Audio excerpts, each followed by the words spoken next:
trouve sur le quai de la gare de Phnom Penh, communément appelé Rar Prung, Rar du français rail. C'est le point du départ de la déambulation Phnom Penh insolite, créée par Emmanuel Pézard. Il dit plutôt conférence déambulatoire Phnom Penh insolite. C'est un parcours un peu particulier qui prend une demi-journée à Phnom Penh.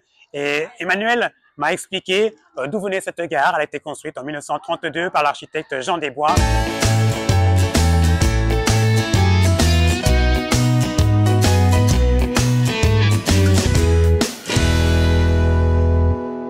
Il n'y a qu'une gare à Phnom Penh. C'est un bâtiment qui est très art déco, donc qui a été créé en 1932 par un architecte français. Ça fait un peu gare de province car il n'y a que deux voies. Une qui va vers Takeo, Kep, Kampot, Sihanoukville et l'autre passe par Pursat pour aller à Battambang puis à Phoi Phet à la frontière thaïlandaise. Donc ça ressemble un petit peu à une petite gare de province, mais ça reste un très beau bâtiment.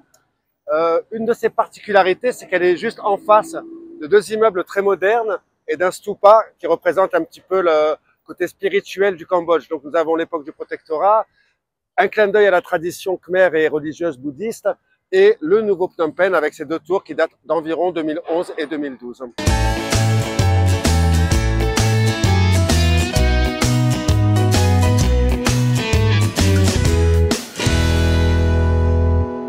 Concernant la sortie de Phnom Penh, je vous conseille vivement de regarder un court-métrage, le premier de Paul Henley, qui est un jeune cinéaste de la nouvelle génération de ces artistes qui brillent même à l'international et qui se situe justement dans ces petits villages que la voie ferrée traverse. Alors c'est un sujet très simple, c'est une petite fille qui cherche son chien, mais filmé en noir et blanc et ça fait penser un petit peu à Charlie Chaplin, donc beaucoup de poésie et d'humour.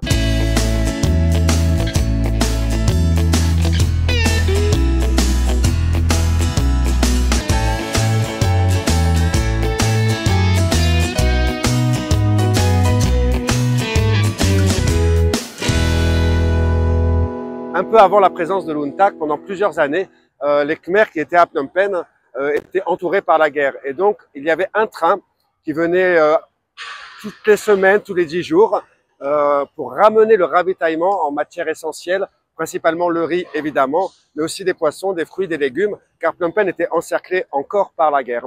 Et donc, des Khmers comme Vanak venaient ici une fois par semaine avec sa maman, avec des petites lampes à pétrole, attendre que le train arrive. Et lorsque le train arrivait, eh bien, il s'improvisait un marché de nuit devant la gare et sur cette place. Et les gens faisaient un stock de riz, de bananes, de poulet, de poissons, etc. pour tenir une semaine, 10 jours jusqu'à l'arrivée du prochain train. Et le surplus de riz était stocké dans ces boutiques ici. Et donc, c'est pour ça que historiquement, depuis la fin des années 80 et le début des années 90, vous avez donc un stockage avec une vingtaine de boutiques qui stockent le riz ici.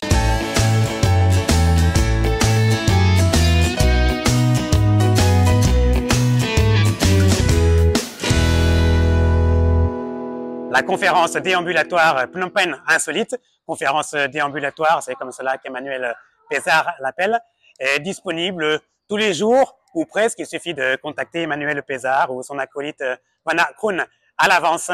La gare elle est située rue 108 en plein cœur de Phnom Penh. Yann, arrondissement de Don Point, tmaitmai.com.